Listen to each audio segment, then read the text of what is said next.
nutuke laku.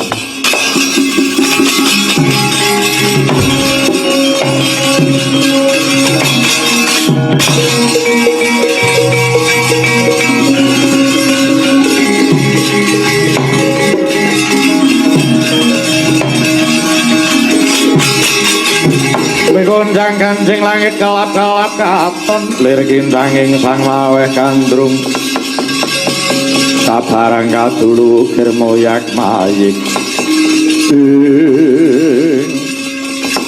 Ndara Janaka ing ngrawuh wonten kersa kados pundi Den Kakang Semar kula marmaning nggonku temeka ana ing papan kene wigati nganti Kakang Semar ngupadi kelawan anakku Gatotkaca wis ana gumathok ing rembug para kadang Pandhawa kelawan Wa Prabu Kakang Prabu Kresna lamun to anakku Gatotkaca kang pinilih minangka dadi senopati Ngamarta nanging emane murca kang tanpa pepoyan inggih menawi tetel mangkaten monggo kula dherekaken ngupadi kang putra sing ngantos sak pinanggihipun aja adoh-adoh nggon mulmaku tak wangane amung sak dawaning lambean Kakang Semar monggo Den Sigra kang kula tumingal tanpa samya medali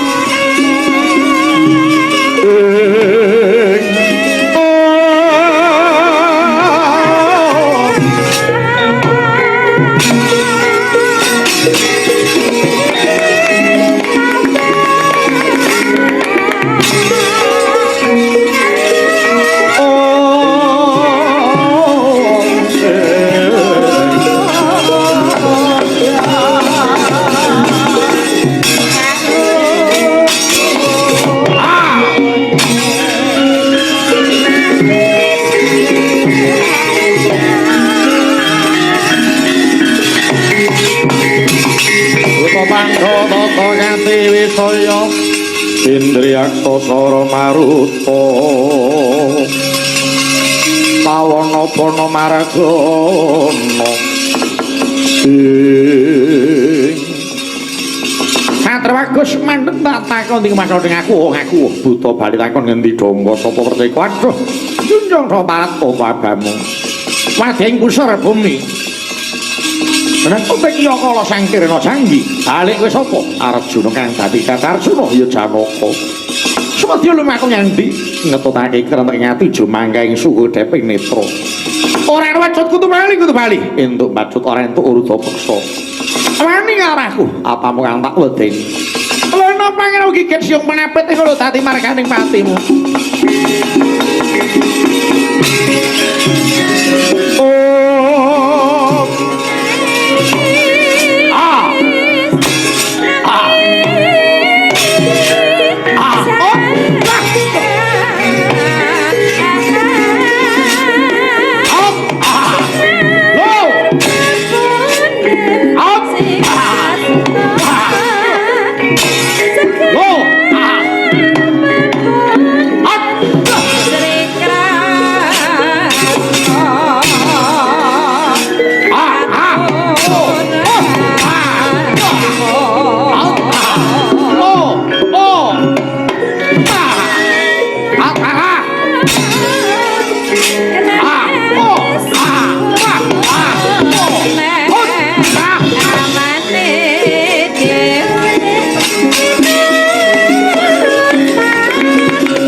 Nggonku Kumadi kelawan anakku Gatotkaca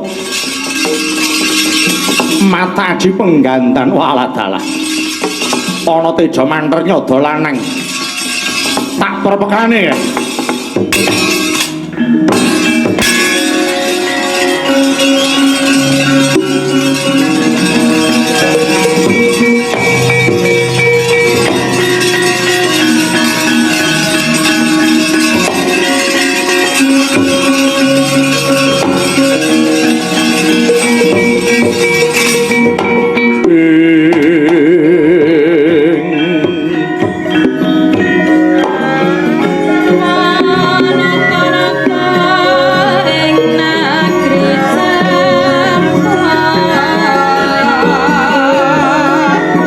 Indriya mangun kong kanduhan rimang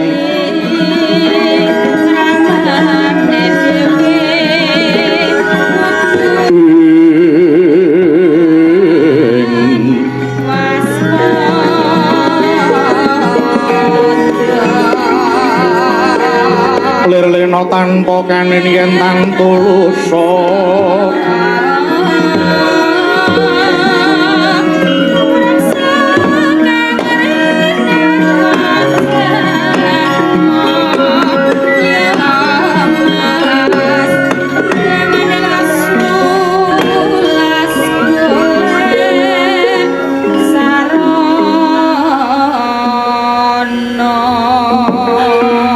sing resang nahengkung ing tiastan kapadaning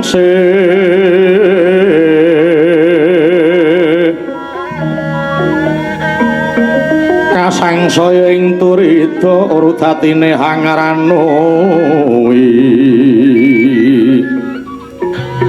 ngaran Caka miwah wigena kinupita ing sahari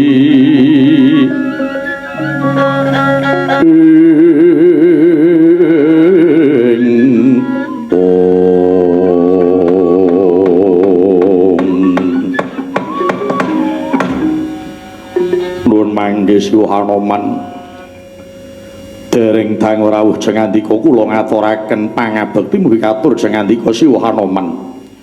Inggih nggih anak Prabu, kula tampi dawuh sami-sami pangabekti paduka nggih. Wangsul pangasta mugi katur anak kula Gatotkaca nuli dat anggen kula mundi saengga jimat kagiat manah kula dene Siwa Senggana merpekti anggen kula mangsah semedi. Ingkang menika kula cumadung dawuh Wakabi. Inggih. Awrat punwa ngupati dhateng paduka anak kula inggih mrihatosaken dhateng Rama Werkudara saha para pepundhen paduka Pandhawa sareng anak kula Gatotkaca kesah ingkang tanpa pepoyan ndadosaken penggalianing para pinisepuh lho nggih. Mila kula lajeng ngupadi anak kula ing Mringgondani sareng kula mataji pengganten jebul anak anggir mapan wonten madyaning wana Tribasara wonten menapa to nggih? Wonten menapa teka anak Prabu boten pamit dhateng para pepundhen ngantos dadosaken duh kitaning para pinisepuh lho nggih. Lho inggih Wakabi waleh-waleh menapa? Mila kula ngantos saking kasatriyan labet anggen kula rumaos ewet-ewet manah kula.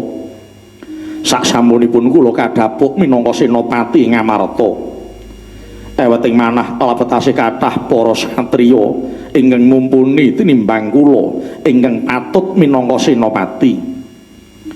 Namung sabab menapa dene pepundhen Pandhawa lajeng misuda kula minangka dados senopati rumaos utek manah kula Wakabi. Nggih Gatotkaca wonten dawuh sekedhik pun bapa matur mugi kawuningan nggih. Tebani lelabuhan menika estunipun boten metang perkawis umur 4 tuwin wanci kok nggih. Nadyan masih muda nanging menawi pancen cekap pirantosipun kathik dasaripun sangu tekad ingkang kenceng inggih ngriku tartamtu badhe kasembadan. Namung kosok wangsulipun nadyan sampun lalu yuswa nanging menawi boten niat badhe labuh negari tiyang wau inggih namung aji godhong jati aking anak Prabu. Inggih dene bab 4 tuwin wancinipun lelabuhan mekaten namung gumantung wonten kodratipun piyambak-piyambak. Buktinipun lelabuhaning satriya ing jaman Ramayana inggih boten sami kalian jaman Mahabharata. Lelabuhanipun Anoman nalika brubuh ngalengka inggih mesti benten kalian lelabuhanipun anak kula Tetuka ing jaman sakmenika. Mekaten wae. Inggih mila nggih mawantu-wantu panyuwun kula dhateng jengandika anak kula Gatotkaca satriya labuh negari menika sampun ngantos malang tumoleh. Ugi sampun ngantos tanggung-tanggung lho nggih. Paduka anak kula mboten perlu ewet-pekewet. Dumeh tasih muda sabab menapa awit sedaya kala sampun gadah kewajiban piyambak-piyambak. Lah